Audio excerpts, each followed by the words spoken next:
من امروز در номинации «Ваня» همچون роли.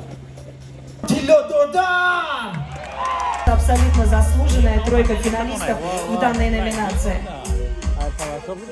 он миқдори наворҳое ки ин сол ғолиб шуд иштирок кардед ба дар номинатсияи режиссёри сол ҳам иштирок мекардед.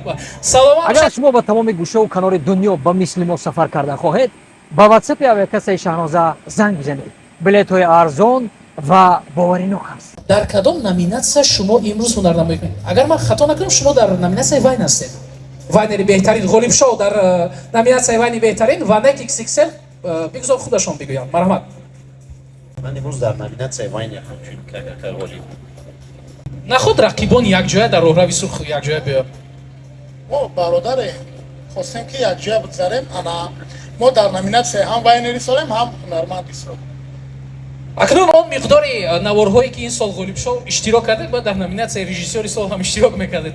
саломат бошед, каф мекунем баҳри меҳмонон, хушомадед мегем. бигзор ин бегоҳ ин шомгоҳ баротон хотир бошад. марҳамат.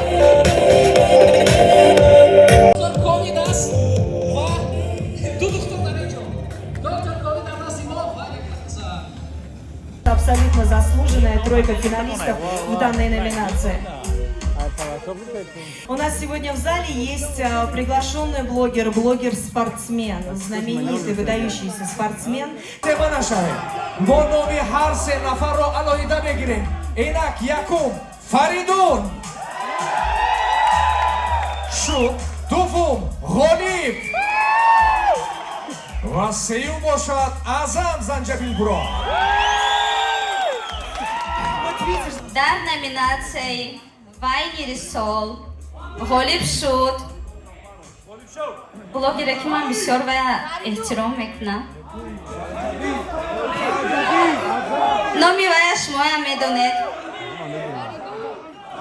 Занҷабилбуро. Азам Назриев. Оливият муборак бошад. Азам.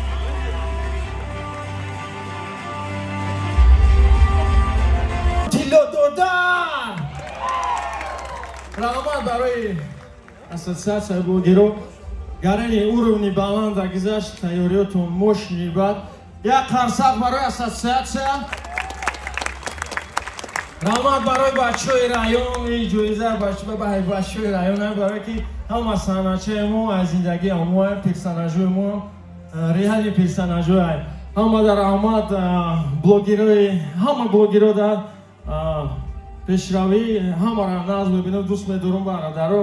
молодци. раҳмат. ташаккури зиёд аз